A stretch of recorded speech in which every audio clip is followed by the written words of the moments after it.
Beban gaji GoTo 11,28 triliun sebagian besar berbentuk saham. Emiten teknologi PT GoTo Gojek Tokopedia Tbk atau GoTo menjelaskan adanya peningkatan beban gaji karyawan dan imbalan yang mencapai 11,28 triliun per kuartal 3 2022. Sebagian beban tersebut berbentuk saham. Direktur sekaligus Chief Human Resources Officer GoTo Melissa Siska Juminto menjelaskan sebagian besar atau lebih dari setengah kompensasi yang GoTo berikan selama 9 bulan adalah dalam bentuk alokasi berbasis saham. Sebagaimana diketahui, salah satu beban terbesar yang dicatatkan oleh GoTo adalah beban gaji dan imbalan karyawan yang sebesar 11,28 triliun selama 9 bulan 2022.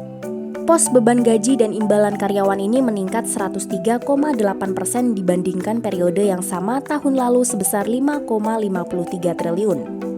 Dalam prospektusnya, GoTo menjelaskan estimasi beban yang ditanggung oleh GoTo secara konsolidasian sesuai PSAK 53 kompensasi berbasis saham terkait dengan partisipan yang programnya dialihkan kepada GoTo People First Fund adalah 5,1 triliun untuk sisa periode phase.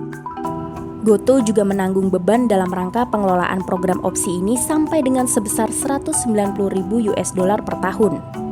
Dia menegaskan beban kompensasi dalam bentuk saham ini bukan merupakan bentuk tunai.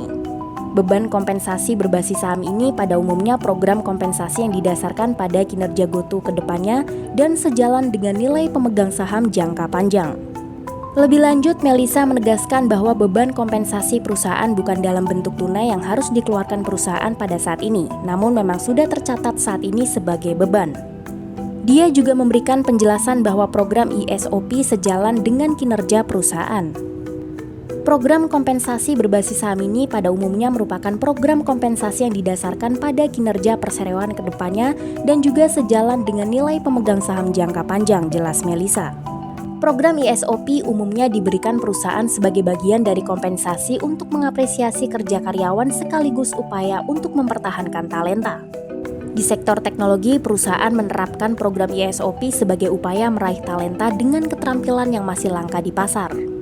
Lebih lanjut, Melissa menuturkan GoTo sudah melakukan berbagai langkah untuk mengelola biaya terkait sumber daya manusia atau SDM, antara lain mengimplementasikan kontrol dalam rekrutmen, membatasi perjalanan dinas non-esensial, serta melakukan perampingan organisasi termasuk konsolidasi dan fungsi korporat. Sementara itu, dalam laporan keuangan kuartal 3 2022, manajemen menyebut biaya gaji yang dibayarkan adalah mencapai 4,55 triliun terlihat dari pos pembayaran kepada karyawan dalam pos arus kas. Jika dibagi dengan jumlah karyawan perusahaan sebanyak 10.541 karyawan, maka secara estimasi gaji rata-rata karyawan dalam bentuk tunai adalah 48 juta per bulan. Sebelumnya, netizen media sosial membahas bahwa beban gaji dan imbalan karyawan GoTo mencapai sekitar 11 triliun. Dengan demikian, para warganet memperkirakan setiap karyawan GoTo mendapatkan gaji 118 juta per bulan. Manajemen GoTo mengklarifikasi bahwa lebih dari setengah nilai kompensasi karyawan adalah dalam bentuk saham bukan tunai.